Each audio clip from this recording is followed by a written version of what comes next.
lights are off and away they go. Extremely loose. He's managed to hold on and he missed the complete. That is crazy stuff. Side Freitas is on the grass on the infield floor. He slides through. He tags Richard.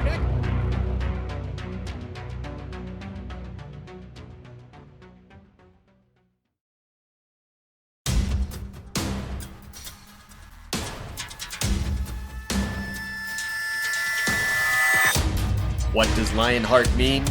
They line up 33 strong in his name.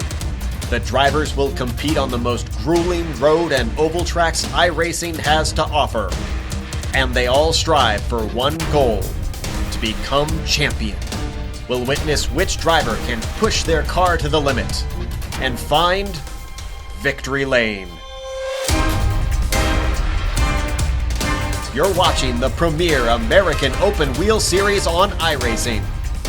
The LionHeart IndyCar Series presented by Overdrive Graphics starts now.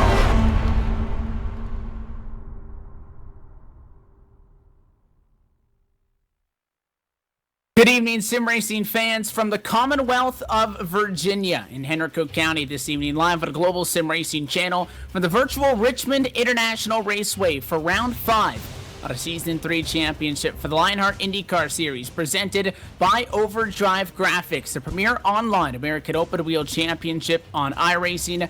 Welcome to the CFD Heroes 150. GSRC's Joe Peak with the intro, getting us rocketed in the broadcast booth, keeping us rolling tonight alongside myself, Evan Pasoko, joined as always by Sean Ambrose. Our director for this evening is Amjad Yaman, and the camera sets are provided as always with the assistance of Dougie Beard. The LionHeart IndyCar Series, in its name, pays homage to the late Dan Weldon with that LionHeart badge. And, evidently with the administration team through the drivers and us up in the booth alike, big fans of IndyCar Series, big fans of American Open Wheel Racing in the real world both and as well on this sim. This last week, Andretti Autosports driver Justin Wilson, who was known to many as the badass or as others to the gentle giant, tragically lost his life following an injury he sustained during the ABC Supply Co. 500 at Pocono Raceway this past Sunday. The first life lost in IndyCar competition since we said goodbye to Dan about 4 years ago now. Both drivers taken far too soon.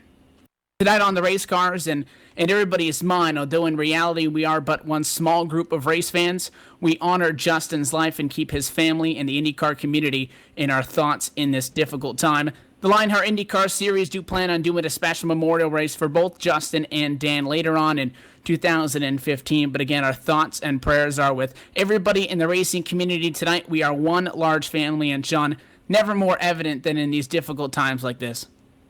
Yeah, that's true, Evan. And the one thing I saw, and I think is just the coolest thing to come from this, is that 37 young years. He saved 6 lives by donating his organs, and I think that's just a great thing, that some light came of this tragedy.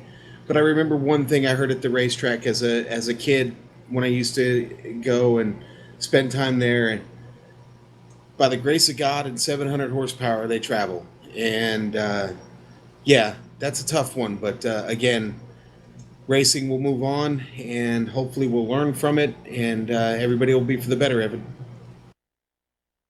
And to take a look at tonight's race and try to get excited about what we are sure is going to be another exciting installment in this Season 3 championship of the LionHeart IndyCar Series presented by Overdrive Graphics. Tonight's CFD Heroes 150 in honor of the Chicago Fire Department and all of our day-to-day heroes within our first responders, paying homage to them tonight in Henrico County, Virginia. 150 laps around this 3/4 of a mile speedway. Going to be about 113 miles from green to checker in this one. And Iowa was the last racetrack we were on, something close to this size, Sean, and that one was very interesting, and the attrition level was very high. Richmond will call it another bull ring, if you want to call it what it is, as these drivers now head into a 5-minute qualifying session. What are some of the things that maybe we're going to have to keep an eye on tonight if you want to make it to the end of this one?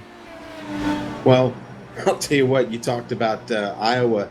You're going to have to avoid trouble early here. Attrition could be a big factor tonight. This is going to be the first race using this year's top 20 qualifiers being locked into this race. So we're going to go off 33, it looks like, tonight. And Boy, that's a big stack up early, depending on how this thing gets started and if they can spread out enough to stay out of trouble. Side by side can be really tricky here in those turns. Watch out. As is always seen here in the LionHeart IndyCar Series, the push is real, Evan. And although just a teaser of what you're going to see in a couple of moments with 33 of these cars on track at once, let's hop on board with James Krahula from Unacceptable Racing, and Joe Peace going to let us know what it takes to get around this Richmond International Raceway in one of these Dallara DW12s.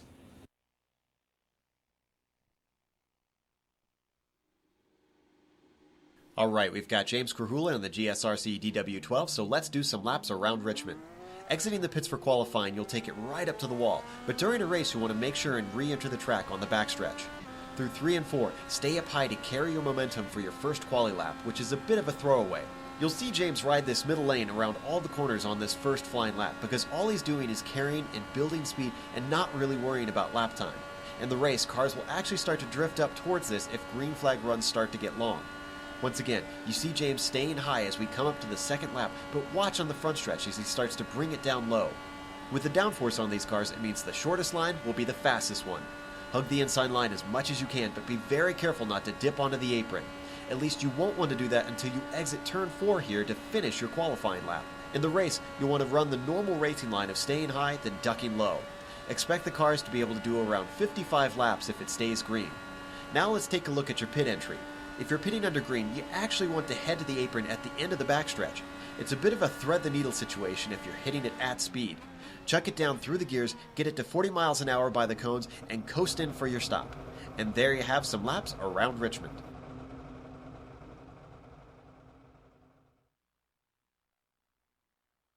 The LionHeart IndyCar Series, the premier American open wheel championship on iRace, it is proudly presented by Overdrive Graphics. Overdrive Graphics provides high-quality paint schemes, posters, t-shirt designs, and hero cards for drivers on the sim. Put your car into overdrive. With the design from Overdrive Graphics, you can visit them online at overdrivegraphics.com and also check them out on social media at facebook.com/overdrivegraphics or as well on Twitter at overdrivegrfx. Sean mentioned it briefly, but tonight is round 5, and if you've been with us the previous 4 weeks, we've been talking about tonight very interestingly enough. This racetrack under 1.5 miles, so the grid is set to 33, but the top 20 earlier tonight, although they're not going to be able to be guaranteed to the top 20 in qualifying, the top 20 spots that are locked in on the grid have now changed to your current championship standings as opposed to last season's, which we have been going off up until this point, which means that a lot of series regulars had to go through the LCQ tonight. Yeah, they did, and I think I think there was only one guy that got bumped. I'm not sure who that was right now, but so we've got a full field, and everybody raced their way into this field, so we're ready to go, man. Richmond's going to be a hot one tonight, and at just in the low 15 seconds, just over 15 seconds. So when we talk about 133 miles. That's 15 seconds every 3/4 mile, people. That is fast. And with a 75% fuel cell, we're going to see some fuel stops. We're going to have to see it. That could be a big strategy point tonight. Seen somebody do 52 laps last night. I don't know if we'll see that tonight, but that could be part of that strategy. You could potentially two-stop this race, Evan, and with the caution flags, if you play it just right, you never know. Well, we're going to find out what strategy it's going to take to win the CFD Heroes 150. Qualifying now in the books. It's time to go green flag race. And we'll take it out for the GSRC starting grid for round 5 of 18 in the Season 3 Championship. We're glad to have you with us for the LionHeart IndyCar Series presented by Overdrive Graphics on a global sim racing channel. Pole position, how about this? James Krahula, 28th on the practice charts, is going to come through after you just rode on board with him. Pole with a 15.064 by 1/1000th of a second. Beats out Tony Lurcock, who will start alongside in second. Daniel Roper is going to start this race from third. He's done 2 races. He has 2 checkered flags, and him being up inside the top 3, not good news for everybody else in the field. He'll start alongside Jonathan Goke back this week. The 08 machine will roll off from 4th. 5th position going to be none other than Big Joe Hassert in the number 11, and the 777 of Austin Espity rounds out your top 6. Man, and Rick Music, you know what? Rick Music is my pick tonight. He starts 7th. Jake Wright in 8th. Dan Guerin in 9th. Alan Bowes is back in 10th. Terry Matheson in 11th tonight. Watch out for Terry. He's been awful fast in practice. And Pierre Deigel in 12th. He won last night. Second place last night in the practice race. George Anzaldo, winner last time you were at a racetrack at this size at Iowa, will roll from the unlucky 13th starting position. Alongside in 14th is going to be the 7-9 of Dacian Robars. Mikael de Jong will start behind them. Inside on row number 8 and 15th. Outside in 16th is going to be the 05 of Ricky Harden. Joe Branch will find the 28 in 17th, and 18th will be the 53 of Justin Laxton. And in 19th, Ian Adams in the number 3. Ryan Lowe's goes off 20th. Tommy Ryan, fresh off his win from the ASRS series. He'll start 21st. Michael Gray, 22nd. Peter Edwins, 23rd. Chuck Eisenbarth, 24th. And Tony Showen, 25th tonight. 26 going to be Alfred E. Shepard, Corey Connor in 27th, 28th to Jason Galvin, Vincent Blumenthal in 29th, 30th is going to be Robert Bluen, Mark Nobert 31st, 32nd is Zach Troll, and Chris Lanini will sit shotgun on this 33-car field tonight here at the Richmond International Raceway. Small racetrack, a little bit of strategy, and maybe a little bit of luck might come into play to see what happens as race number 5 of 18 goes into the books in just a little over an hour and some change here on GSRC. Starting to hit that middle part of the season, Sean. This is when a lot of guys who have not had a good start got to keep it going. Those who have had a good start want to keep it going. And now really this is the crunch of the season. The high of the start of it has gone off as we get the one to go. It's really time to go to work and try to build a championship caliber run. It really is. And, there's a few guys up front here that have the pedigree to get that going tonight. Really nice to see Big Joe Hassert back up towards the front. Look for him to be a factor tonight. Joe needs a great run, and this could be the track for him. Just a great field. Glad we got a full one tonight. We're getting ready to go off here, and it's going to be an interesting start. Let's see how quick they stack up, Evan. In honor of the Chicago Fire Department, all our first responders, and most importantly, those who pay the ultimate sacrifice trying to keep us safe here at home, we thank you. Pace car is down and away. Green flag flies. We're underway at Richmond. The CFD Heroes 150. Green flag in the air down to quarter number 1. Already a challenge for second. Will it be a fight? I'll tell you what, Daniel Roper wants it to be in real close down the back on the inside of Tony Lurcock, and he'll get second. Yeah, and it looks like we have one car that's off the pace there in the back and got down inside and got out of the way. I'm not sure who it was yet. I'm trying to catch up with them. Everybody's still, though, in pretty good shape going around. 32 strong, heading into the turn 3. It looks like Tommy Ryan may be the bright yellow machine off pace, a little bit further off at the back as he sits 9.2 seconds off the race leader. 3 seconds behind the closest car in front of him. He's 33rd out of 33 drivers right now on track. Daniel Roper put up a challenge, was finally able to get up to second to the lead below the yellow line on the front stretch to the apron, going for it and clear. Down in quarter number 1, Daniel Roper looking to go 3 for 3, was the fastest car in practice, and just 4 laps into this race is going to put the number 61 machine to the race lead at the start-finish line and bumps Tony Lurcock back to second. Well, we talked about Tommy Ryan a moment ago. He's starting to catch up, but here's the problem. The rest of the field is getting around this track awful quick, and they've only got just about a straightaway between them.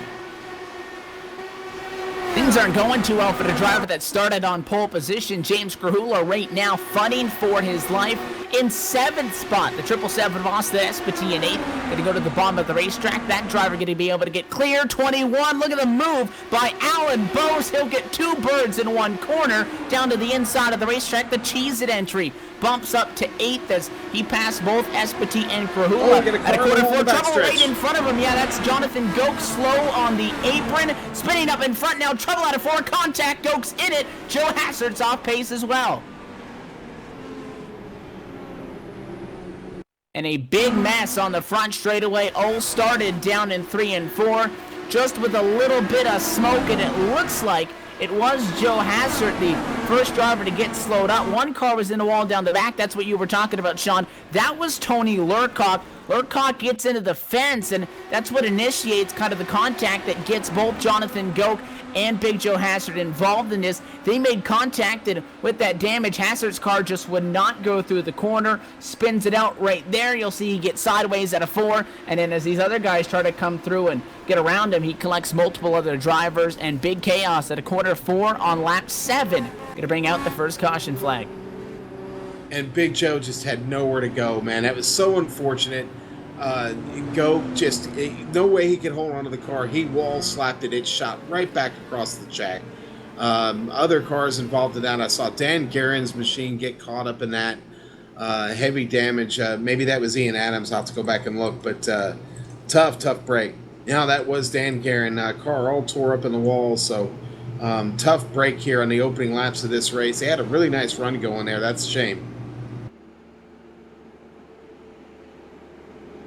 And a good start to National Dog Day for Joe Hassard. Not going to come to fruition, as you mentioned, the right side damage on that Nike entry. Pretty torn up. He comes down pit road, and looks like it would be some pretty extensive repairs he would have to get. Car going to go up on a jack. The crew going to go to work on that, but most definitely not the way you want to start off a 150-lap race, Sean. In theory, 150 laps at the speed these guys are going, not going to be a long race, but much like we saw at Iowa, very difficult to look at this race as a 150-lapper. It's very difficult to try to plan the strategy that we were talking about, which could be a big factor in this, because the way that these cautions work, the way they worked at Iowa, and the way they may very well work tonight is pit strategy could come to effect, but it's not going to be as simple as come down pit road, you're good to the end. Come down, do some tire strategy. It could even be a guessing game on if I pit now, when does the guy in front of me pit, and how does that all correlate up at the end of the race? Yeah, and I'm still thinking about the start of this race and what's the fall of Krahula all the way back to 6th there in the early stages. Just don't know if he was having trouble with the handling or the steering. Not really sure, but look who's up front. Dan Roper. And, well, you know what? He may stay up there. He's going to be awful hard to catch. He's got Rick Music behind him, though. I told you to watch out for Rick, and Rick's gonna show up here tonight. So we'll see, guys. But this is really early days here. A lot of time to go here, and a lot of moving and shaking to be done still. So we get set and gear up for the first restart, coming off of a caution flag here tonight. That is still Daniel Roper in the race lead. Talking about some movers, though, how about Alan Bowes? Talked about that great move he made on the bottom of the racetrack after the 777 of Austin Espity was making a move on at-time pole sitter and at-time 7th place runner James Krahula, who has now scored in 30th position and out of this race after being involved in that incident. Now finds himself up in 4th position on track. That's a 6th position net gain. Some of these other guys, though, Terry Mathinson, Mikael de Jong in 7th, Pierre Deigel, Joe Branchel, drivers right now who started outside the top 10 and running in a single-digit running position. Well, we're about to crank this thing back up. We'll go single file. See how it looks, man. It was a decent start. A little trouble there, and got things shuffled back. And with that single file start now, Evan, we will probably see this field spread out pretty quick. And the question is how quickly will Dan Roper catch all the way up to, I guess at this point, Jonathan Goke. He is, not on the track. Dan Guerin is, so he's still in the pit. I guess he's going to be back out.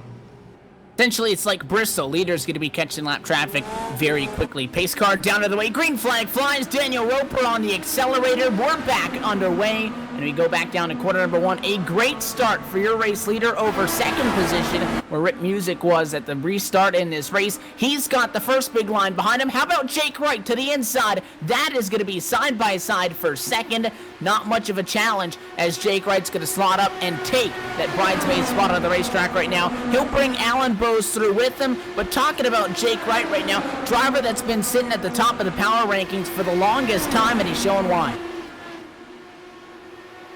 I'm watching things here at the back, Evan. Cars side by side going into those turns, pushing up the track. It's already happening, but a lot of shuffling going on here. Guys fighting to just stay in this race as the leaders are already starting to make their way around. Trouble for Joe Branch into the inside of retaining wall backwards down the back straightaway. No caution. That car is at a complete stop. He is below the yellow line on the racetrack and trying to find a spot where he may be able to pull up and try to get back going, Sean. But because we're so spread out, it's not going to be an option. He's first to take that virtual toe to the pit box. That's going to hurt not only the 28 on time-wise, but as well he'll have that damage that he received. Positive note for everybody else is that smart decision by Joe Branch to not affect anybody else's race means that we stay clean and green. The 28, they're going to fall a couple laps down. Yeah, and Mark Nobert in the pits as well. Not exactly sure what happened with him, but Nobert is in here and coming in for a stop. Car doesn't look that bad. I don't really see any damage on it, but he's in early. Nobert immediately falling 4 laps down. The crew going to call it. They take that machine behind the wall. He has officially retired from tonight's CFD Heroes 150. Meanwhile, the battle up at the front of the field. The top 3, top 4 now. Alan Bowes back around on the inside of the 5 of Rick Music. Going to be able to take that spot away. That breaks the top 4 up into 2 sets of 2. Jake Wright all over the back of Daniel Roper, race leader. Gap about 1/10 of a second to 27. Trying to set him up and make a move. And Evan, they are coming up on the back of this field real quick. That traffic is going to play a big factor in how these leaders continue to move on through this race. Do we see attrition here? I don't know. We'll see these guys in front of them are racing pretty hard right now. Things starting to spread out just a little bit. 27 drivers still on the lead lap. Peter Edwins, the last driver of those, and being 13 seconds back. He is not all that clear from race leader Daniel Roper as far as the situation of trying to maintain that lead lap running position. The drivers continue to round through the front straightaway. Your race leaders now down in 3 and 4. They'll continue to go over those scrape marks of those drivers who skidded down through the grass earlier in this one. Attempt not to do the same thing. And now Daniel Roper has his first taste of the lap traffic. Comes up on Peter Edwins. Catches him at a good time. Down the back goes low. No issues, Sean. These lap cars, although they don't have to, going to try to get out of the way. Close call there with Rick Music. That's something that could happen with your race leader. Although these lappers are trying to get out of the way, if you catch him at a bad time, there's nothing you can do about it. Yeah, and that was a close one between Edwins and Music there, but Music manages to get by. Edwin's still up on the outside. Cars having to try to make their way below him right now as the rest of the field just continues to pass right on by. Big Joe Hassett going to fall down 1 lap. He'll be the first car 1 lap off in 26th position as your race leaders come by. It looked like Jake Wright may have had an opportunity to go to the inside on Daniel Roper down into quarter number 3. 61, though, was going to the bottom of the racetrack to get around a lap. Car opted not to do so, and Jake Wright remains in second. That's going to allow Alan Bowes, Rick Music, to stay in the conversation as they sit within 1 second of each other. Next on the chopping block, going to be the 13 of Alfred E. Shepard and the Accost number 13 machine going to try to get out of the way. Tommy Ryan, Zach Troll, Robert Bluen, and Jason Galvin within 5 seconds of the race leader, who's really putting up a good pace, running 15-1s halfway through a race trim. Evan, we got cars in every corner of this track right now. They have really spread out, baby. A little side by side going into 3. And this, again, as you said, there's no part of the racetrack where your race leader can get clear. Oh, contact up into the outside wall in front of race leaders. Alfred Shepard hard and back down the racetrack. And somehow, it looks like all of the race leaders not going to get involved in that. Caution flag is out. You'll take a look at the replay right now. Shepard trying to get out of the way. Race leader caught him at a bad time, Sean, and tried to do everything he could to get out of the way. So when you turn the wheel to the right in the middle of a corner, probably not going to work, and the right side of that car gets up on the wall, pirouettes, comes back down on its wheels. Here's another angle at it from the GSRC chopper cam. You'll see he gets into the wall, comes down. Alan Bowes somehow, and Rick Music, somehow those drivers, they should have been in this incident, and they cheat death there and somehow stay in this race with a very quick reaction time. You know what, Evan? Something about the way that car flipped up as it bounced off the wall really allowed them to make an evasive move to avoid it. I guess the car got really narrow and they were able to get by that. That was just amazing. That was a single car incident. Tough ride for Shepard, but man, everybody gets by. What a great move there by everybody involved. So not only is working around the lap cars, but watching out for them going to be a big issue tonight. How about pit road, though? Daniel Roper leads them down. He will not lead them off. Alan Bowes in the number 21 machine comes down pit road, gets his service, and he enters third, comes off in first position. Behind him, the driver that entered in second, Jake Wright, will leave in second, and Daniel Roper will fall back to third on the pit lane, coming out back onto the racetrack after having to sit in that number 3 pit stall. So, let's see here. Who decided to stay out? Anybody? I think nobody's taken that kind of a gamble quite yet. It looks like Alan Bowes right now scored as the race leader, so it looks like everybody does come down for service. Hearing that there may be some damage on the number 16 of Peter Edwins, the driver scored in 26th position, is in between your race leaders and the pace car right now. So what that would have the ability for him to do is get the wave around and come back around. Hearing there may have been contact under the caution flag that may have caused that damage. The 16 and the 83 are communicating about that. Do have a couple of unique views for you guys to take a look at tonight as this race progresses. The onboard cameras tonight, George Anzaldo will be keeping an eye with him. Big thanks to George for being tonight's race sponsor. He'll be on with the No Chance Racing onboard camera, and then Ricky Harden as well, going to be with the Justin Badass Wilson Memorial onboard camera as well. So we'll have some unique perspective with both George and Ricky throughout the evening. Yeah, always love those onboard cameras, and tonight we got a couple of good ones and a couple of really exciting drivers to follow. Ricky Harden pulling the double tonight, kind of. He had trouble early in the ASRS race, had a disconnect, and only got a couple laps in there at Mossport in the race just before this one. Not a good night for him over there, but Ricky right now working on a top 10. He's knocking on the door. And I'll tell you what, these guys getting a little bit feisty here early on, Sean. Race control having to remind them that under caution, you can't enter pit road too wide. Everybody trying to find time wherever they can. Yeah, the rivalries are on. A lot of teamwork going on here tonight, so we'll have to watch that throughout the evening here. There may be a few sacrificial lambs before this thing is over. We get set to take another stab at it, working under our second caution flag. Going to be the second restart off of a yellow flag so far tonight at Richmond. This time it is going to be Alan Bowes who will lead us back to the green flag. Bowes scored fourth in the power rankings into tonight, up 6 spots from where he was 1 week ago. Trying to put that machine in victory lane. Pace car down and away. Cheese at number 21. Waits on the accelerator. Green flag flies. We're back underway, and he's going to be able to pull a gap over Jake Wright, who is under attack already. Daniel Roper not playing around. He wants second right away. Pretty smooth here at the back of the field so far. Everybody behaving. Getting back to doing some racing here, Evan. I don't know about this for a second. That 27 to Jake Wright. These guys, you'll see, they'll migrate up to the outside wall, and then if you're making a pass, you'll go to the bottom. The 27 shuts the door once, twice, not a third time. To the inside, Roper contact. He'll slide up the racetrack. He gets into Jake Wright. The 27 machine is going to end up into the outside retaining wall. That is going to hurt his race car. The 5 are at music through Austin Espity, and I would assume many more to come.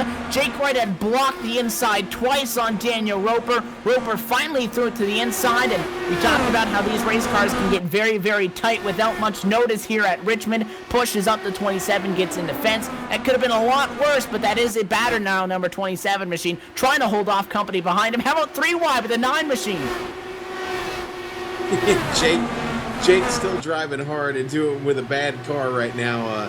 Hey, we talked about that side-by-side racing before the race, man. It's a tough thing to pull off here when you're just nailing it through those turns. Car going to be able to get around him. Mikael de Jong and the Taylor Swift number 101 machine going to bump up to 5th position. And now Jake Wright fighting with Ryan Lowe. That's going to be the fight for 6th on the racetrack. The 9 car going to be able to come down. The Century 21 Honda will now take over that top 6 running position. Battle for the race lead to the inside. Daniel Roper going to try it this time on Alan Bowes. Side by side down to 3. Here's where he got second. It's where he'll get the lead. Bowes crossover down to the grass on the front straightaway. The door gets slammed shut by Daniel Daniel Roper. Bose has to get hard on the brakes. You think these guys don't want it? We're not even a third of the way through.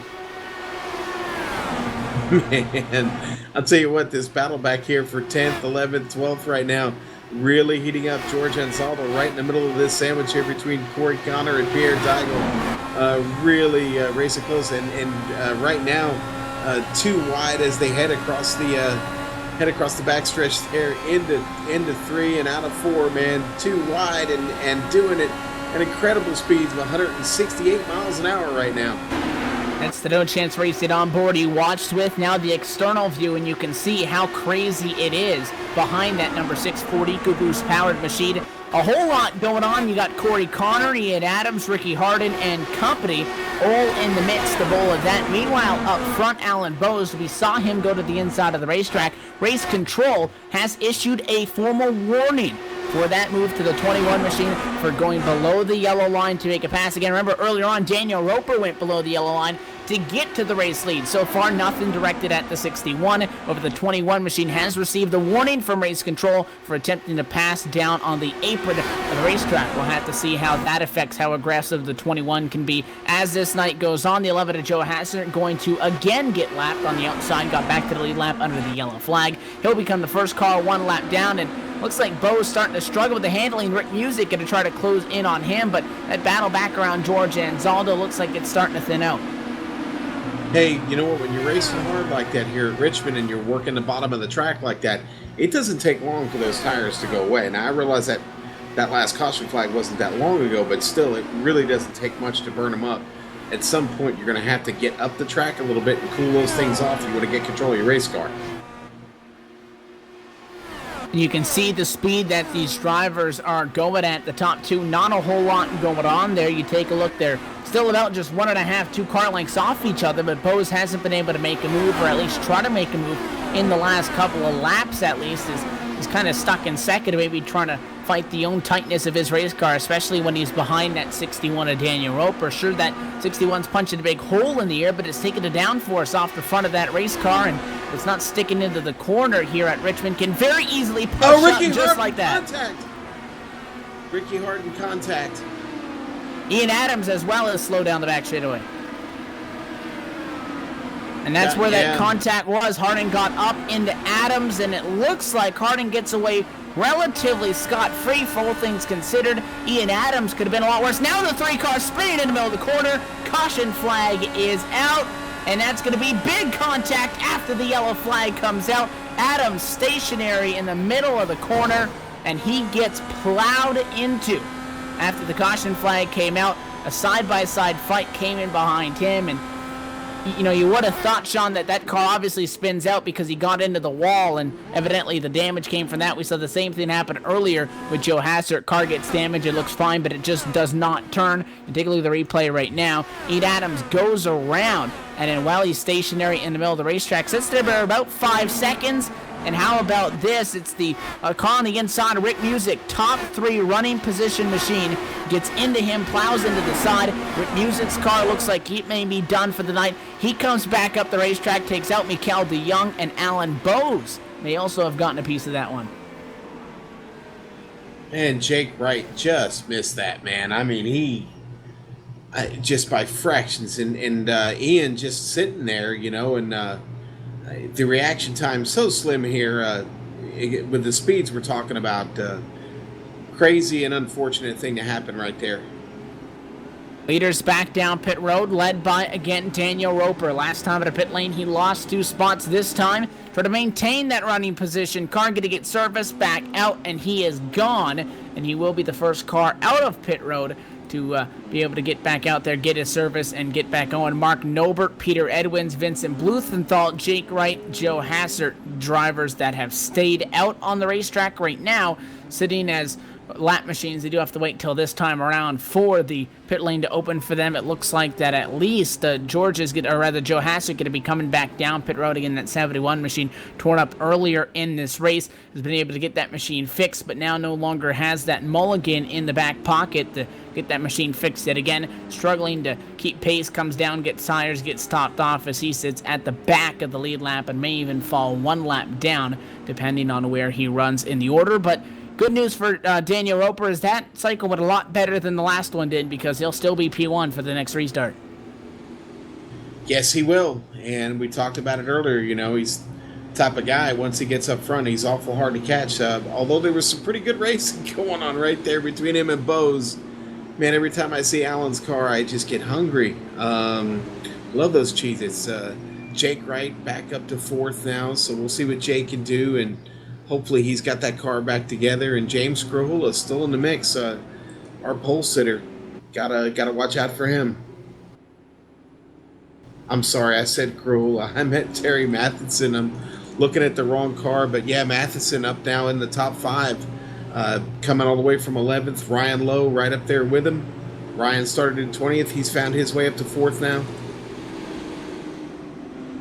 I'll tell you what, we've been talking about, the drivers that have been in incidents so far tonight, but how about guys that probably should have been in these incidents? We saw a couple of them the last time around, and you brought up Jake Wright, who is staying out on the racetrack. Once the lights go on for the pace car, he'll get a wave by, he'll get back to the lead lap, and then he'll be able to try to fight this thing back out. Always has speed, and as we said before, the 27 is the highest ranked driver in the power rankings into tonight. He'll be about 20th on the lead lap and behind all the lap traffic for this next restart. But let's talk about those current power rankings coming into tonight's race as they sit right now and as determined for each week's race. Jake Wright is the top of the power rankings with a plus-minus of 0. He's been there the last couple of weeks. Dan Roper is second, and if he continues the strong run tonight, I feel like he may dethrone the 67, or rather the 27, in a couple of weeks here because he went up 9 spots to get the second. James Krahula, third in the power rankings, up 8 spots. Alan Bose is 4th. He's up 6 from last week, and Rick Music falls 3 spots to 5th into tonight. Yeah, and boy, it doesn't look like Rick's going to get to make up much ground now. That's a shame. He had a fast car and just caught a bad incident there. But I always enjoy those power rankings and really big movers. Roper and Krahula there both still have equal chance to win this race. But Roper looking awful strong here right now, Evan. And another strong restart for that 61 machine. Green flag drops back underway. He pulls out to a good gap down the back straightaway. Alan Bose, a little bit more of a calm run for second. Nobody all over the back of him, but not too far off is Austin Espity. And you can see these guys really trying to make up ground. But I go to the bottom of the racetrack. The 77 rode that yellow line all the way across the front stretch, trying to get what he can. Bose starts to close in on Roper, but I feel if that 61 is still as strong as he's been all night, good luck trying to get to the inside on him and pass him. He's shown that he can make that race car as wide as he needs. A little bit of a fight right now for P3. The 9 machine of Ryan Lowe going to be able to get that from Espity. And it looks like Espity tries to get back down to back straightaway. No spot on the inside. Lowe is going to take that P4 position at a battle just a little bit further back inside the top 10 with the 14 of Pierre Deigel fighting with the Rainbow Warrior number 79 of Jason Robards down the back. George Gonzalo leading that pack there, still holding down 6th place, having a really nice run, getting ready to fight with Corey Connor here as he comes up in the Tiger. Got to watch out for Corey Connor. He's always fast. He's going to be right there on George real quick. Now Corey's having to worry about his company there. Jason Robards making a run on Corey, getting it down inside, right inside of him, able to hold it down there, no contact. That's that side-by-side racing we keep talking about, Evan. Pierre Deigel right in that mix also. He's right there on Robards going into the turn. And your race leaders had a little bit of a stint there side by side. That's going to simmer down for the time being as these 21 cars on the lead lap already begin to string out just 7 laps short of the halfway home mark. In this evening, Chicago Fire Department Heroes 150. It is Daniel Roper up in front of the field. Peter Edwins and Jake Wright, those drivers who we know have speed but are at the back of the lead lap right now, would be the first drivers to be in risk of losing that lead lap status. That could be huge, depending on how all of that shakes out, so something to keep your eyes on for sure. But battles right now inside the top 10, inside the top 15, but nobody really at each other's throats, at least at this moment. Not yet, but don't look now. We're just about to the halfway point, Evan. Things are going to start to heat up now as this field begins to spread out. Let's face it, the guys that are at the back are really off pace right now. our leaders are going to have to deal with that traffic here real soon, Evan. And again, we'll see what happens. Hopefully it doesn't bring out another caution. Hopefully they can get through clean this time.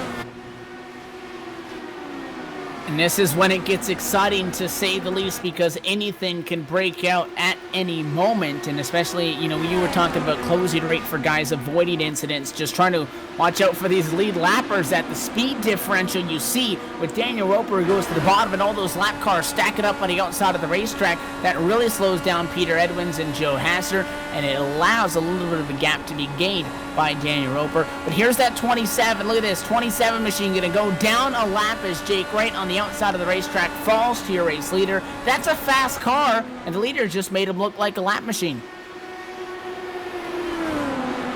Yeah, it made him look like he's standing still. George Anzaldo making his way.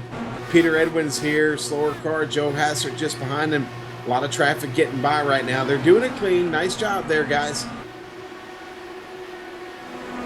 And those first two cars that they're able to put a lap down going to be the first few of many, now down to 19 on the lead lap in this one. We're halfway home in the CFD Heroes 150. Let's give you a GSRC full field rundown to let you know where everybody stacks up halfway to the checker. It is Daniel Roper who is your race leader at this extent. He leads over top of the number 9 machine now of Ryan Lowe, who takes second away from Alan Bose. He fights to third, and those guys going to continue to battle for second down the back in the 3 yet again. Bose tries to do it. Close call as Lowe shuts the door. That one not going to be done anytime soon. Fourth position, the 777 of Austin Espity. Terry Mattinson is fifth. George Anzaldo in sixth. How about Corey Connor up 20 spots in seventh? Eighth position is Jason Robards. Pierre Deigel is ninth and 10th right now. Ricky Hardin, Sean.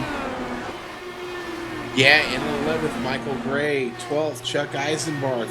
Tony Shalin in 13th. Jason Galvin in 14th. Zach Troll got himself up to 15th from 32nd, guys. Chris Lanini up to 16th from 33rd. Justin Laxon in 17th. Vincent Blumenthal in 18th. Tommy Ryan back to 19th. Jake Wright working hard on it, but a lap down right now. 20th place. Continuing on for the drivers off at the lead lap, but still on the racetrack. 21st is Peter Edwins. Robert Blewett arrives in 22nd. Joe Hassard is in 23rd. Better than being out of this race, but most certainly not where he started in the top 5 spot. Mark Nobert is in 24th. He's 6 laps down. Rick Music, the first driver behind the wall after starting in 7th.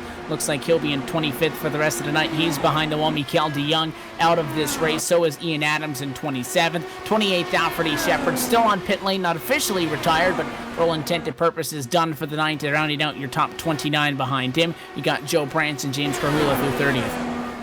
Hey, it seems like tonight a few times it's been a battle for the top 10. Right now, Ricky Hardin fighting off a charge from Michael Gray.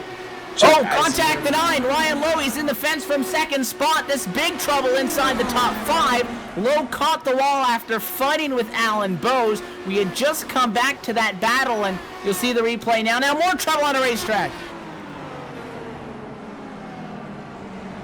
Caution flag back out. Big trouble. You'll take a look at that first incident there in that battle for second. Lowe got in the wall, and everybody was going by him on the inside. And then just as that happened, on the outside of the 9 who was going backwards, Sean, Terry Mathinson to the outside of the racetrack, gets sideways, comes down the nose, absolutely clobbers the inside wall, and it causes some minor damage on Ryan Lowe's number 9 Century 21 machine rather. But then that car would no longer steer, drove it into the pit road barrels, and just like that, you go from second, you make a mistake and get into the wall, and then you get caught up in somebody else's mistake.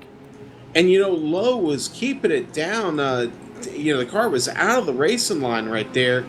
And it looked like Matheson just hooked on him, man. He came off hard, and the car just went around and right across the bow there. Tough break for both of those guys. Obviously, Lowe was trying to stay out of the way, and it just unfortunate incident right there, Evan. And with that, coming out of the swing of pit stops, and with that, still has Daniel Roper in the race lead in this one, in that number 61 Metrics machine right now. Comes down, gets service, 4 tires, and Sunoco Racefield, and he's back off and away, no problem. So he'll be able to get back out there and onto the racetrack right now. Lead lap cars does fall, though, a couple of other digits, down to 18 to this point in this race. If you weren't with us 1 week ago for the GSRC Sonoma 75, as we have mentioned, your current race leader, Daniel Roper, made his second start on the season, took home his second race win, trying to do the same and go 3 for 3 here tonight. He won that one, leading a race high 25 laps in the season 3 debut on the road side of things. Sean, he won that one over top of Alan Bowes, Ricky Hart, and James Krahula, and Tommy Ryan as well through the top 5. Yeah, and look, we've got a battle between Roper and Bowes up here again. Will they pull off some of that last lap magic like they did last week? We will see. Big shout out to No Chance Racing. George Gonzalo got himself up to 4th after a good pit stop right there. George having a solid run right now. Was slow in practice, but managed to find the speed in qualifying and finding even more of it here in the race. Pierre Deigel doing a nice job. Corey Connor, we talked about him moving all the way up through the field. Real good things happening here tonight. A lot of moving and shaking going on, Evan. And as you said to me before we got to the halfway point in this, we're not even at halfway. So now that we just passed halfway, you think there's a lot of moving and shuffling going on now. This race, I can guarantee you, is far from over. Daniel Roper trying to be in the safest spot on the racetrack, and that's in front of everything. Unfortunately, it really just means he's the first one to get to all of the excitement so far tonight. Lap car seems to be one of the most difficult things to navigate in some of the most troublesome spots. I don't know if I'm lost at SPT, though, Sean. Second place hasn't been that old fortunate of a position either. No, it hasn't. It really hasn't. We've seen guys not be able to handle that too well. So, we'll see here on this restart. But, again, look for this field to spread out and the back of the field to get caught again quick. The traffic has not been kind so far. It's just been minor incidents, I guess you could say, but it's resulted in a lot of carnage so far. So we've got some good racers here at the back that are doing the best they can to stay out of the way. But, the layout of this track is just not conducive to getting around guys easy. Not only lap cars, but passes on the lead lap going to be a big part of this race, and we close in on what's going to be 61 laps to go. The pace car going to get down and away. Daniel Roper on the gas hit again. Green flag drops. We're back underway. And Espity going to fall quite a bit behind down in quarter number 1 for the first time in this one. Bowes all over him, but I would not be surprised to see that Cheese at 21 make a move aggressively on the 777, as Bowes has pretty much been second or third all night long. But how about George Anzaldo, winner at Iowa right now, started in the unlucky, or for some maybe lucky 13th starting position, up to 4th right now and trying to close in on the fight for the lead. Justin Laxton, and we haven't talked about him much tonight, having a pretty quiet night, but he's battling with Tony Shawn right now. He's got Eisenbarth right in front of him. Jason Galvin coming on quick. Zach Troll in that mix. Man, it's a pretty awesome race going on right there. And Laxton making a move on Eisenbarth right now in that overdrive graphics. Delara, brought to you by alltravelsize.com. And there he goes, down the front stretch and into 2. Laxton able to pull it off and make it stick right now, Evan. And they indeed attempt to do so. You got Laxton, Eisenbarth fighting for that top 10 spot. Then it's Chuck Eisenbarth in the middle of Justin Laxton, and as well Jason Galvin right behind him in the Bosch number 21 machine, applying the pressure from behind.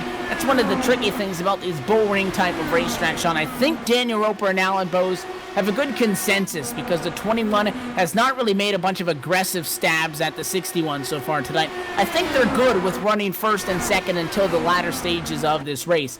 But, everybody in around you have to be in agreement with that. These guys back in the pack, and a perfect example of that is Chuck Eisenbarth. He has Jason Galvin all over the back of him, and he's all over the back of Justin Laxton. If he's satisfied with running behind the 53 for now, he's going to get passed. So it's, you've got to go for the pass or someone's going to pass you. You always have to try to go forward, or you're always going to be going backwards. Yeah, and Michael Gray needs to, just up in front of them, he needs to do a good job of staying up with those guys. He had a little trouble coming off the turn right there, and the last thing he wants to do is let Laxton get a run on him, which is starting to happen now. Laxton is finally starting to catch that air of Michael Gray just in front of him. And this battle going on about 3.7 seconds off of the race lead right now, just outside and for the final spot inside the top 10. Side by side for 14th, it's the 80 of Zach Troll on the outside, the Chevrolet-powered entry. Visit Florida on board that car on the outside of the racetrack. And to the inside, the Challenger on the inside is Chris Lanini, the number 92. Looks like he'll be able to complete the pass at a 4, slides up the line, and swap those cars. Lanini to 14th and Troll down to 15th. 50 to go, Evan. 50 laps to go. You're going to need one more pit stop here. You're going to need at least one more to get this thing done. Lots of excitement to come as they spread out. Roper Bose as well. That cooperation up in the front of the field is allowing them to pull 0.7 of a second on Austin Espetit and attempt to grow that gap as long as they can stay in a cooperative manner. Side-by-side fight with the triple into Michael Gray to the inside. Justin Laxton. It's a fight for 9th, and it looks like Laxton got a little bit tight that time at a 2. Car pushed up the racetrack, had to check off, allowed the 88 to get back clear with a good run, come down the back straightaway. Laxton falls in line. That is a 2-car length gap. Now back down through 1 and 2. Laxton got a regroup. He'll go back at him. Yeah, Laxton, like you said, just a little bit tight off right there. Looks like he's got control of that machine again. Tires still should be okay. As long as you're not driving too hard right here, you want to save something for this run. The more this field spreads out, the more it feels like this could be a green flag pit stop coming. Maybe, can I hope for that, Evan? I don't know. I'll knock on wood for you right there. We'll see. Working on what's going to be one of the longest green flag stretches of the night here very shortly. Talked about how Alan Bose and Daniel Roper were pretty good side-by-side for the lead. Caution, Sean. Right as they went side-by-side. Alan Bose to the inside of the racetrack, and he had that number 27 up on the outside as they were continuing to fight up for the race lead. Daniel Roper well in front of that, so Bose will maintain in second spot. You'll take a look at the replay right now. Zach Troll, one of the drivers that we were just talking about, and had just gone 1 lap down. He'll get into the inside wall. Caution flag is out, Sean, and I'm going to put that one on you. Yeah, boy, The wood, I knocked on my desk, but it didn't work. So. Yeah, I'm feeling really bad about that now. I really am, man. I should have just left it alone, but I saw how many laps we had in the books right there, and I just thought, man, this is it right here. So, what are these guys gonna do here? We're about to find out, but you can come in and you can make it, and our leaders are coming in, Evan. And yet again, Daniel Roper will lead this field down to the pit lane. Does anybody stay out this time? Up front, no. They know the importance of tires. You'll get run over, and getting run over here probably means you'll end up in an incident and how fast these guys have been going, and from what we have seen so far tonight. So Daniel Roper has the number 3 pit stall. That's better than everybody behind him until you get back to the drivers who started first and second who are out of this race. So he does have the advantage. Typically pole sitter closest to that stripe at the end of pit road where the cones are, the scoring line right there, the yellow one. Nobody else in front of him, at a relatively easy time for Daniel Roper, being able to defend his race lead. Small challenge for second, Alan Bose. He'll be able to hang on to that one over top of the 777 of Austin Espetit, so no changes inside of the top 3. Yeah, no changes, man. I just heard Pierre Daigle talk about making it, just everybody making it to the end. I got to tell you, man, if we can get to the checkered flag here without another incident, these cars can make it.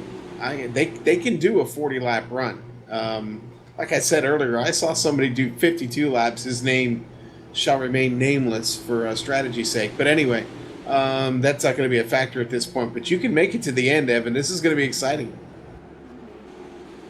And the question is, although you can make it to the end, I don't think we've gone many a caution flag, Sean, without seeing these guys come down pit road. So although pit strategy and field strategy, although it's not a factor, the pit strategy coming down and getting tires really hasn't been a logical decision to do anything like that to this point. You think maybe if we get a caution halfway through this, we might see a split venue, or is everybody pretty much going to try to get tires whenever they can? Boy, I'll tell you what, it's been a premium to this point. Roper's been able to keep that car out front by getting fresh tires every time. So, do as the leader does when in Rome, right? Exactly. I'll tell you what, though, 18 drivers on the lead lap. We've been at that number for quite some time. You get a couple of guys go down the lap, they stay out, and then a come down pit lane the next time by, but pit road opens for lead lap, or rather for lap cars as the lead lappers get it the first time around. And then we kind of end up right where we started and where we were before. Peter Edwins is at 18th. Jake Wright still stuck one lap down. The driver atop the power ranking sees the driver one spot behind him, sits 18 positions in front of him on the racetrack right now. Daniel Roper, Sean. Big thing we talked about at the Homestead of Miami Speedway earlier on in the season, and don't want it to get overlooked as Rick Music went on to get that win. But the big storyline before we had points and results and previous race results and all of that good stuff to talk about was the fact that the competition level in this series is so great. That has not changed. Look at the names. Daniel Roper, Alan Bowes, new names. Throw in the regulars behind him. Espity, Connor, Anzaldo, Daigo, Robart, Harden, Gray, and Laxton through the top 10. How can somebody come in here and go 2 for 2 and maybe 3 for 3? Roper's about 40-something laps away from doing that. Yeah, you know what? Roper is just obviously a phenomenal driver, and we know Alan Bose is too. But I tell you what, these old salty vets have risen to the challenge this season, and out here to prove a little something themselves. That they got a little something for this heavy competition as we get restarted, Evan. Green flag flies. We're back underway. 18 drivers, less than 40 laps to go. At the Richmond International Raceway, Roper in the race lead. Alan Bowes has patiently sat in second. Does he want to go for it quite yet to the outside of the racetrack? And they have Austin Espity right on them. The top 3 pulling away from everybody else. The question is now, who makes the first move for the race lead? Second has been a revolving door for the last 75 laps, but it has pretty comfortably been Daniel Roper. Boy, Big Joe Hassert was involved in a 3-wide situation back there, and coming off of turn 2 did not look like any fun as he now makes his way across the stripe. Big Joe doing just the best he can to hold on to the top 20 right now. Looks like he's got Pete Edwins behind him coming up on him right now, and those cars are off pace, but they are still battling. Look at this battle for second we're taking a look at. It was crossover after crossover.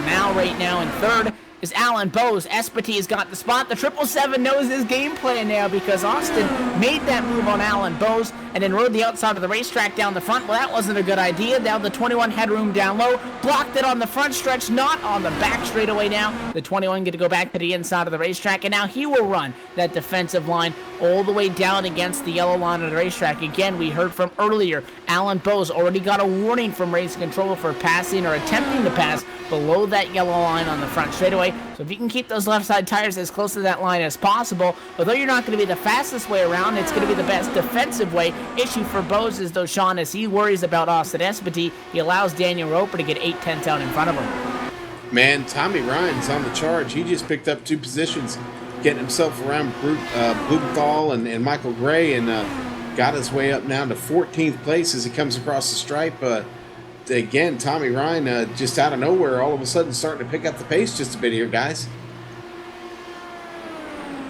And the question is, for a lot of those guys, how late is too late to attempt to make your way back up to the field? The biggest issue is you can have a fast race car, but because of those single file restarts, even if you're 5th, you're not going to make up 2.2 seconds on a guy that's been leading a race all night long and has the same tires as you. Unless you get some magic sticker set or you got some grip hack going on, it's not going to happen. So the problem for these guys is not only do you have to have that track position all night long, but really it doesn't matter how fast of a race car you have, you really need to work on it and get that track position earlier. We talk about a guy like Jake Wright who stuck one lap down. If he was one spot higher up, 18th and on the lead lap, although he may be as fast as your race leaders, although he may be a top 5 car, he's not going to get out of the top 16. You'll still be 16th, 17th, or 18th because of the fact that he's just so far behind when the field gets spread out. Yeah, you're exactly right. But, Galvin saying he had a big lift right there. Good call right there, communicating with everybody. Great, still just a great battle going on up here for just that fight to get into the top 10. All these guys just can't seem to get away from each other. Laxton and Pierre Daigle and Ricky Harden and George Unzala right up there. Now he's back to 6th.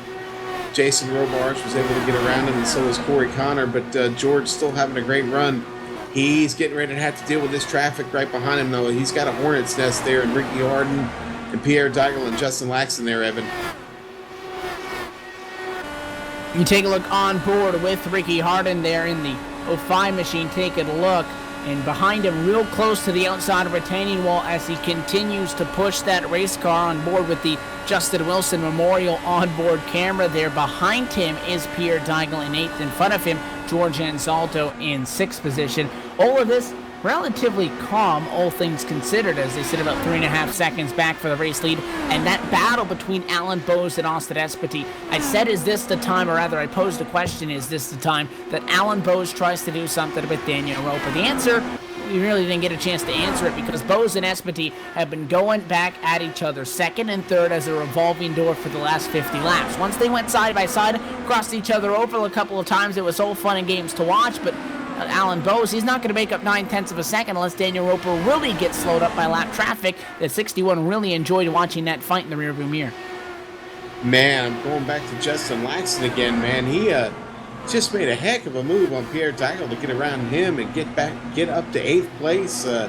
Nice battle. Laxton is on rails right now with 20 laps to go. Can Laxton pull off a top 5 here tonight? He seems to have the speed right now, Evan, and that alltravelsizes.com Delora.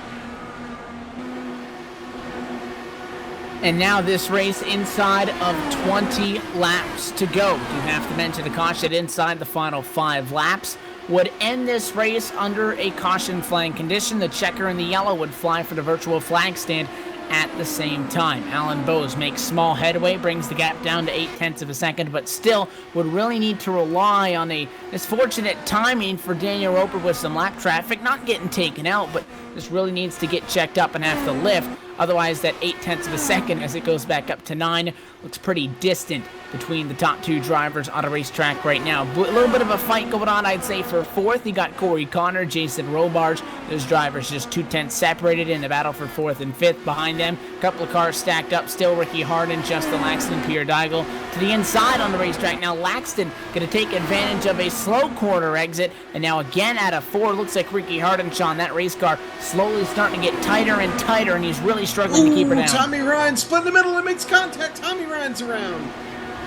Caution flag is out. That driver stopped in the middle of the racetrack. Nobody else coming through. Look out. We have seen the driver get spun around and get hit later on after the yellow came out. Dangerous spot to be stuck in. Talking about handling, though, coming up and across the start-finish line.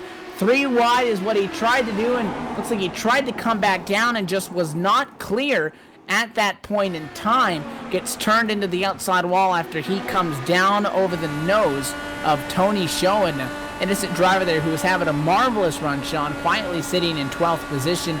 You take a look on board with Tommy Ryan, gets to the inside, thinks he might be clear. The 31 comes down, there's the contact, goes up into the outside wall, and goes left side first into the outside safer barrier, back down. And I was almost more concerned, Sean, when he came back down with guys flying through there that they might not see him. Luckily, though, that one stays isolated to a single car incident and will most likely set us up for one more restart in this race. Yeah, Evan, it probably will. And I'll tell you what, Tommy Ryan didn't want to leave any meat on the bone, baby. He was going for it. And, hey, listen, you can't blame the guy. I mean, it's that point of the race. You need to get busy and you need to make a move and get every position you can. He wasn't clear. I don't know what his spotter told him, but he wasn't clear. And unfortunately, that results in a pretty good wreck right there. But everybody managed to stay out of it. So we've had a couple of lucky ones tonight where guys have been able, leaders have been able to get, just have that type of luck that it takes to win these things sometimes, and but right now the class of the field is Dan Roper, man. He's just got a stranglehold on everybody. It's going to be really tough for Bowes to catch him, but look for these guys to battle pretty closely over the last 10 laps there, Evan. So Tommy Ryan going to come down to the pit lane and get some service done to try to salvage any sort of a running finish in this race. Daniel Roper talked about the possibility of a tire strategy in this one. Doesn't look like anybody's buying that one. No, I don't think there'll be any strategy at this point. I think it's roll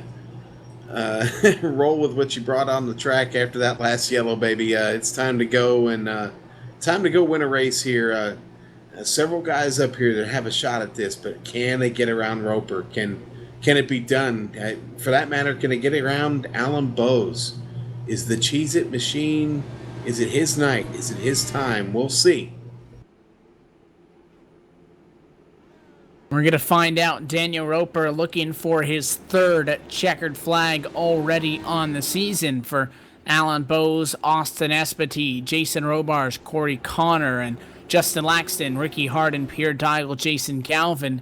Right now running inside of the top 10 in this race, all looking for their first win on the year. So Roper's got 2 so far, and it looks like as well George Anzaldo in 6th, another driver right now inside the top 10 who has 1. That's 8 drivers in a realistic position. I would say it would have to take something quite extraordinary up front to allow somebody from 7th and 8th to get up to Daniel Roper, who has seemed to be untouchable so far tonight. But it is still all within striking distance. But I'll tell you what, if Daniel Roper can go 3 for 3, that'll be quite something.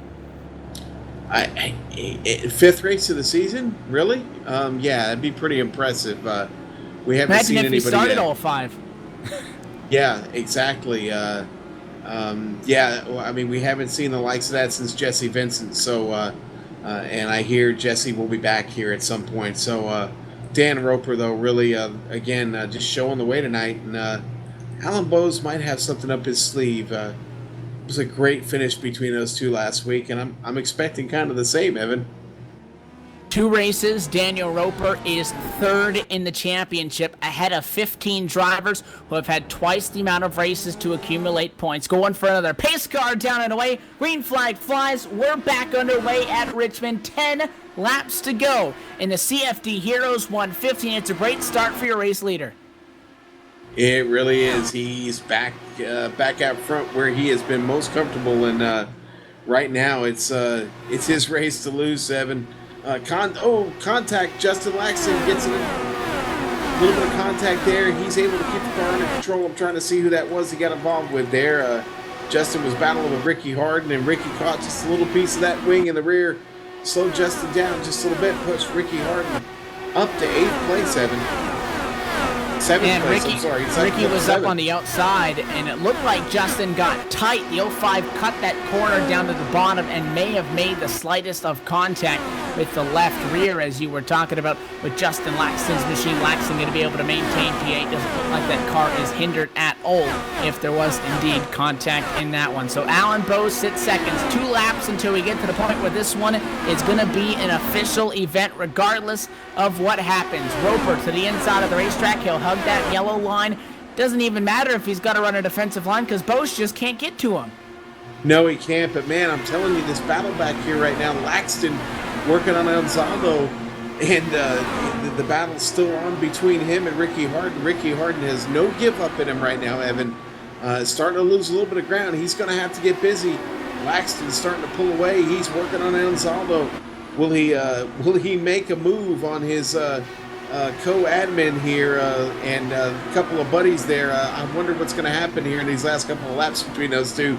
George starting to kind of pull away a little bit, though. George got a little muscle down there on the low line. Well, you know, if you got a battle between 2 guys who are best friends and 2 guys that are bitter rivals, the best friends may be the ones that put on the greatest of shows because they will be going at each other. That fight continues for 6th. Meanwhile, 2 laps to go this time by, and the battle for the race lead is on. Bowes slides high. He's trying to close. Boy, he did slide high right there. Almost got into the fence. Managed to yank it down just in time. Does he have anything left here? I just don't think so, man. I don't think that lap car is going to be a factor, but I just don't know if Bowes has got enough to get here on the last lap, Evan.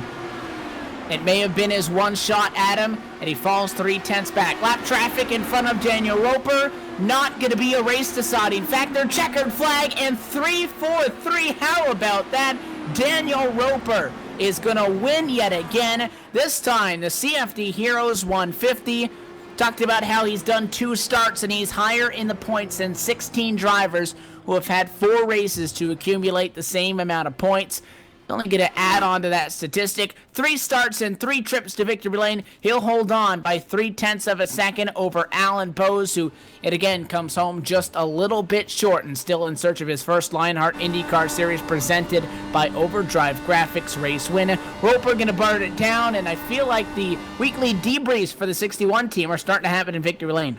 Yes, I believe they are, and What a great race and a great tribute to everything that's gone on tonight. We talk about the CFD, the Chicago Fire Department. Big shout out to all the guys and gals of the Chicago Fire Department who are out there in the streets of Chicago helping people. George Anzaldo, one of them, drives an ambulance and out there saving lives. So also, I believe Jason Robarge is an EMS and a medic. So hats off to those guys and all they do. But great race indeed tonight, Evan. And we're far from done tonight at the virtual Richmond International Raceway. We'll talk to Roper, Bose, and Esmeti. Those are some familiar names here for post-race so far in Season 3 with the GSRC post-race show from Richmond coming up in just a brief moment. You're watching the LionHeart IndyCar Series presented by Overdrive Graphics on the Global Sim Racing channel. The CFD Heroes 150 goes to Daniel Roper. Step away for a quick commercial break. We'll be right back, and we'll talk to your top finishers from tonight.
Back live at the virtual Richmond International Raceway, the LionHeart IndyCar Series presented by Overdrive Graphics all season long. And the home is the Global Sim Racing Channel. Tonight, CFD Heroes 150 goes in the books. 3 starts and 3 checkered flags for the driver of the number 61 machine. Daniel Roper yet again wins, and he will most certainly, I think, give a good run to Jake Wright for the top of the power rankings, if not even the championship lead out of this race. He comes home atop the pile. It's Dead Zone Racing's Alan Bowes, who comes home just short yet again with the second place tonight. Austin Espety will result with a third place. Corey Connor from 27th to 4th comes home inside of the top 5, and this one, P5 did go to Jason Robards. George Anzaldo, winner at Iowa, the last track most similar to this Richmond International Raceway, comes home in P6. 7th position to Justin Laxton. Ricky Harner with an 8th. It was a 9th position for Jason Galvin. Very strong run after starting outside the top 25. And Pierre Deigel would round out your top 10. And Chuck Eisenbarth, we saw him battling there throughout the night. He finishes 11th. Chris Lanini with a 12th place run after starting in the back of the field. Tony Shallon comes home in 13th after starting 25th tonight. Vincent Blumenthal, another guy, came all the way from the back, finishes 14th. Robert Bluen, 15th. Peter Edwin, 16th, the first car lap down. Michael Gray, 17th. Jake Wright, tough night for Jake, finishes 18th. 19th, Big Joe, tough night for him early, we saw it. And 20th, Mark Nobert. And these drivers from here on out pretty much done for him behind the wall at the end of this one. 21st position for the 66 of Tommy Ryan. Zach Troll comes home in 22nd. 23rd to Terry Mathinson. Ryan Lowe has to settle for 24th. 25th to Rick Music. Mikael DeYoung in 26th. 27th to Ian Adams. You got Alfred E. Shepard back there. 28th. 29th to Joe Branch. James Corhula, pole sitter, comes home in 30th. 31st position to Dan Guerin. Jonathan Goke, 32nd. And Tony Larcock, 33rd. The final 4 cars on the standings tonight all started inside of the top 10. Go from those drivers that didn't have a good night to a driver that comes home as the hard charger in tonight's race. Sean Corey Connor, as we mentioned, started in 27th. Comes up 23 spots to come home with 4th position, and you're caught up with him. I am caught up with Teen. Nailed it's Corey Connor and the GoPro Hero machine, Ford powered Delara Tony. I'm sorry, Corey Tiger is what I meant. Hey buddy, great run tonight. What's the strategy there when you start that far back in the field to get yourself all the way up there by the end of the night? To be honest, it's a lot of praying up to the racing gods. You got to make sure you keep the car clean. Want to get through the pack as fast as you can to the front, so you know you're out of all that trouble that may have come up behind you. Well, now that I've recovered from the Freudian mess that was your name there, I'm sorry, Tony Tiger, the whole thing. Anyway, all right. So just a great run. What a great points night for you, man. It's great to see you back up here, jostling for position up at the front, man. I know you've had some bad luck along the way, but again, you're gonna really rebound tonight after this great run. Oh yeah, definitely. I've been hurting the past 4 races. They did better than I expected on Sonoma with the top 10, but man, the 2 DNFs I had previous to that were really hurting me on the points and just hurting. So it's really good to finally get a top 5 finish here and be on a good track for the next race. Yeah, and we look forward to that next race. We look forward to seeing you then. Congratulations again on managing to pull off just that incredible run. You get the hard charger of the night, buddy. We'll see you next week. Thanks, man. Take care. All right, Evan, we're going to hand it back to you. I believe you have someone you've caught up with now you'd like to talk with. It will step up 1 spot on the finishing order, but on essentially the complete other end of pit road after all of this one. Just talking with Corey Connor, who has to go up 23 spots. It wasn't that much of a climb for Austin Espety, who comes home 3rd tonight and rounds out your podium finishers, but it was a hard-fought battle nonetheless. Caught up in pit road with Austin. First off, congratulations. The 777 comes home on the podium tonight. You and Alan Bowes had quite the fight for pretty much, I guess, an entire second half of the race. Walk us through what that was like. It was a good battle. I beat him off pit road. I think once, then a couple other times. It was just hard racing. He kept getting the run off of 3, and I know when people tend to push up out of there, so I was just giving him room and just trying to race. Then once we got in the rhythm, I was just following him around the track, trying to see if we can catch Dan. Entering this race, and now after this race, going to be your 5th start on the season, and it's going to be able to keep you up inside of the top 3. You've made all the starts, and you take a look at some of your numbers: 5 starts, 2 top 5s, the second one coming tonight, and your 4th top 10 rather coming tonight as well, and all of those. So you guys have had a very strong run so far, good average finish. You guys are keeping the incidents down, so it's a good start to build upon it for the year. But to be able to be up there up front now, Daniel Roper, he goes 3 for 3. To fight with a guy like Alan Bowes, who he and of himself a very accomplished oval racer, not only in these Indy cars knowing what he's doing, but as well on the stock car side of things, racing with these guys up front who are relatively new to the series coming in this year. Are you picking anything up from them, knowing maybe what it's going to take this 777 from a top 10 and top 5 car nearly week and try to put it in victory lane? Trying to be a little bit more aggressive, like I saw in Alan. He would, not as aggressive, but he was definitely being a little bit more aggressive when he was passing lap down cars, where I was taking it easy. So I definitely lost some time there. It's basically my line. I was following them, and I was picking up pace as the race went on. Well, tonight went much better than Iowa did, if we're talking about racetracks that I'll classify as bull rings. A lot of a cleaner race tonight, and you were able to start up front and stay up front, so it was a positive night for you guys. We go somewhere, though, it's going to be a completely different race in 1 week's time. We go to the virtual Pocono Raceway. You're going to go from a 3/4 of a mile track to a very big triangular racetrack. A lot of room, extremely high speeds. You feel confident going into that race at all? Yeah, I do, because coming off last Monday's SOF win in the Open, coming off last Monday's SOF, I won that race on fuel mileage, so I'm hoping a little bit of that will come into play. So we'll see how next week goes, depending on how I feel and how the car handles throughout the race. We'll tell you what, strategy was one of our big talking points in this one, coming into it as a possibility, and it never really came to fruition. You guys start up front, you finish up front. It's going to be a podium for you in that 777 Honda powered entry. As always, Austin, sponsors and shout outs, all of those good people. Who you want to thank when we got you here?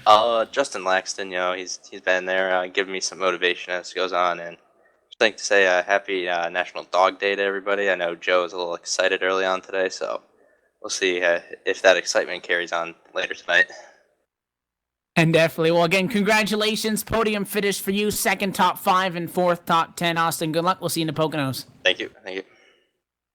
Again, that is your 3rd place finisher tonight. The 777 of Austin Espity does come home on the podium. 1 step up, but a couple steps back on the pit lane in the number 10 pit stall. And with a driver that comes home in 2nd tonight with a net gain of 8 at the end of the night, Sean Ambrose, you have caught up with Alan Bowes. Yeah, and we seem to keep meeting up after these things, Alan. Let me ask you, does cheese matter? No. Just looking at your rear wing, actually, and I love the Cheez-It brand. I'm a fan. So great run for you tonight, man. Put that car up on the podium again, 2nd week in a row. You got to feel pretty good about that. Oh yeah, it definitely feels pretty good. Coming into this week, I was a little bit unsure about where I'd be able to finish because I've struggled a little bit so far this season and on the ovals in the IndyCar, but tonight, it's definitely a good race. Leading 8 laps, it definitely helped out a little bit with confidence and stuff, but it's going to be pretty hard to beat Dan, it seems. It seems like he's got a pretty good handle on these cars. Yeah, it sure does, but I got to be honest with you, Alan. It seems like you got a pretty good handle on him, too, and as Evan was just talking about before, we head to Pocono next week. Much different layout there. What's your strategy going into Pocono to keep this thing up on the podium? I'm gonna keep doing what I've been doing. Just keep taking laps away, and I'm gonna put a little bit of practice in so I can try to hopefully qualify up front, unlike I did tonight. Starting from P10 tonight, that didn't help, but it's a long race next week, so anything can happen. Yeah, anything can and probably will, sir. Great, again, just a great run for you tonight. Tires ever really an issue? Did the cautions fall just at the right time tonight? Yeah, it seemed about every time that the tires started to wear off that the caution would fly, so that was definitely a good thing.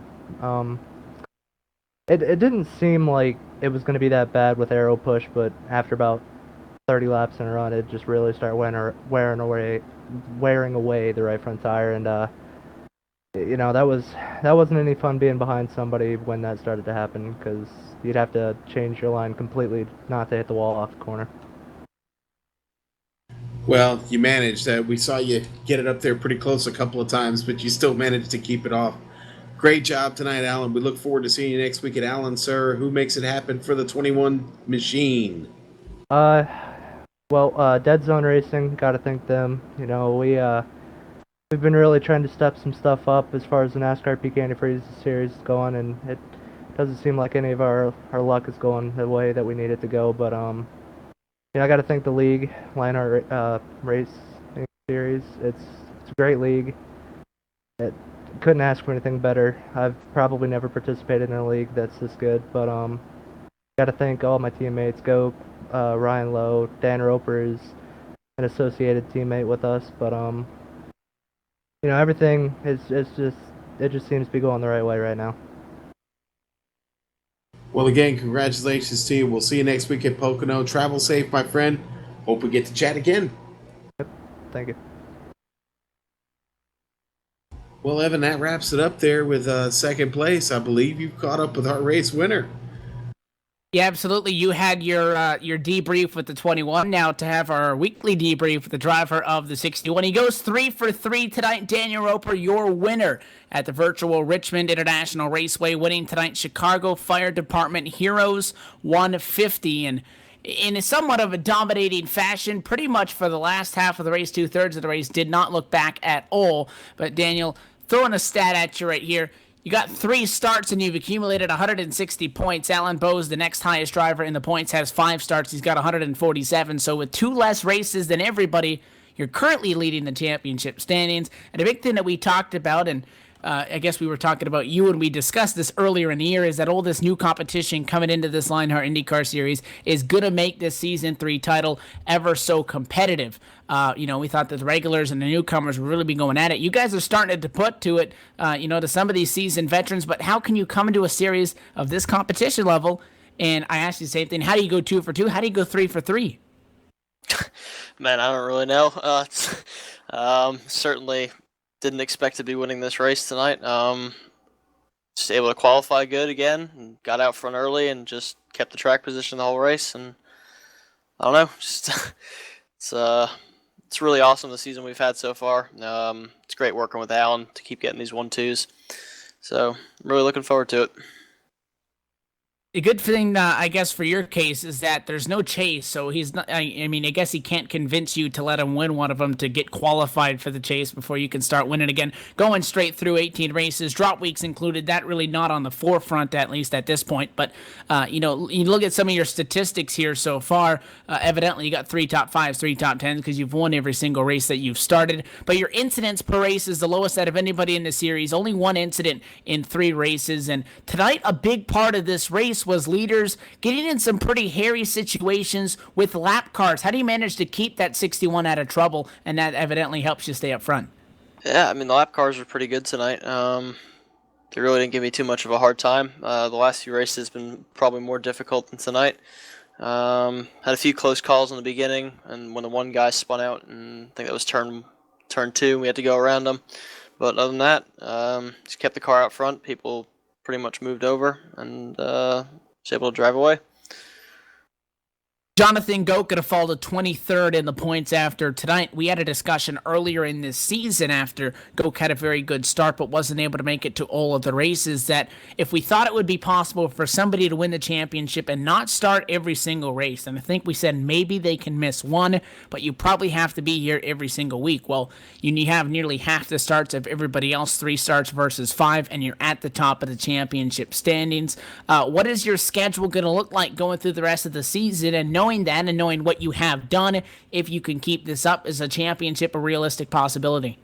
Yeah, I think it is the way we've been running. I think I'm only going to miss 1 more race, if that, the rest of the season. So I don't see any reason why, if I keep getting solid finishes, it can't be can't be a reality at the end of the season. I'll tell you what, your next step in that quest is going to be round 6 of 18 in the Season 3 Championship. In 1 week's time, it's going to be a racetrack, a very polar opposite of what we saw to this one, outside of maybe going back to a road course. Going to be going to the Pocono Raceway, a very large, triangular-shaped oval, if you want to call it that. Everybody loves Pocono. Pocono is a lot of fun in these Indy cars. You think you can get it done there yet again? I have absolutely no idea. That's fair. That's fair. Yeah, just never raced there on that track in an Indy car in my life. Same with this, but yeah, I was gonna say, to be fair, you didn't think you were gonna win this one, and you did as well. Yeah, I don't know. I guess we'll just have to see. Well, I'll tell you what, strong starting positions at a dominant run tonight, all of that plays a factor. We know you had a fast car, top the board in practice, top 3 in quali never hurt, and you go 3 for 3 tonight. You win the CFD Heroes 150. Daniel, as always, and as it's been for quite a couple of weeks, and as it might be a few more times this year, sponsors and shout-outs, all of the people behind the scenes. While we got you down here in the virtual Gatorade Victory Lane, who do you want to give a shout-out to?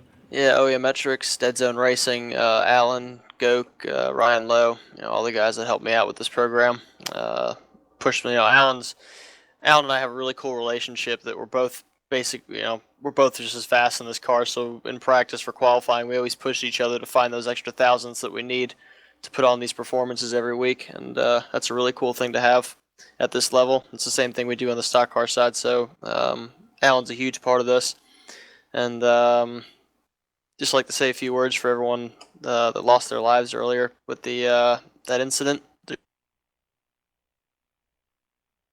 Stay strong for those guys. All right, Daniel, thanks for sticking around and talking with us, my friend. Again, congratulations, 3 for 3. Didn't know how this one was going to go, and I'd say it was a pretty good result. We'll see you next week at Pocono, and for your sake, hopefully we have our conversation again at about the same time. Cool, guys. Thanks. Appreciate it. Again, it is your winner tonight from round 5 in the championship. The Chicago Fire Department Heroes 150 goes to Daniel Roper. And Sean, I told him about our little conversation we had earlier, and I'm pretty sure we both came to an agreement that I don't think you could miss more than one race and lead the championship or win it. That's considering that, if you start 16 out of the 18, well, we've only done 5, he's only done 3, and he's leading the championship, so I guess that proves anything's possible. Yeah, and I guess at the current rate he's going, I know he said he's only maybe going to miss one more race. The field better be put on notice by that. That's pretty scary because Daniel Roper is the hot shoe right now, as they say. What a streak he's got going. It's a really great race tonight. We saw a lot of guys come from deep in the field and come up and be really competitive tonight. A lot of the guys that started towards the back made their way up through and had a really good result. Jason Galvin was one of them, and Chris Lanini, the work he did, finished 12th. And Vincent Blumenthal has a good run, and it's a good points night for a lot of these guys. George Gonzalo again backing up that win at Iowa here with a top 10 finish and still keeping himself up there in the points. Again, just a lot. We talked to Corey Connor and the run he had. Just a great race to watch, man. It was fast. We got it done quick, but man, it was exciting at every turn.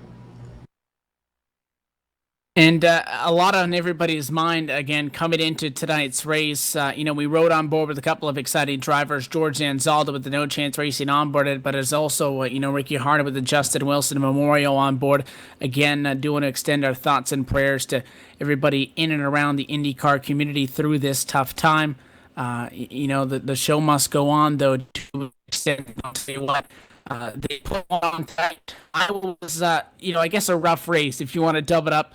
Iowa was rough. These guys put on a show, and they showed tonight why they're some of the best open-wheel drivers on this sim, and that means when you put them out on a big track, it should only get that more exciting. However, before we set it off to Pocono for round 6 in the championship, do need to wrap things up here tonight from Richmond International Raceway. Do need to thank everybody on our end of things that allows us to do what we do. iRacing.com, Motorsport Simulations LLC, XSplit, the Audio-Technica Corporation, and Aver Media USA. Do want to thank the LionHeart administration team. They powered this league and have really built it up from what it was when I was able to get a top 10 in it to how competitive it is now. George Anzaldo, Joe Hassert, Justin Laxton, Tony Lurkonk, and everybody else behind the scenes for making this what it is. Additional thanks go to Dougie Beard, as always, for providing us with our camera sets, and Eric Ekholm and Casey Lalonde for providing us with the music that we have on the broadcast. Their information up on the screen. Give them a shout, let them know that you love their support of the Global Sim Racing channel. If you want more sim racing throughout the week,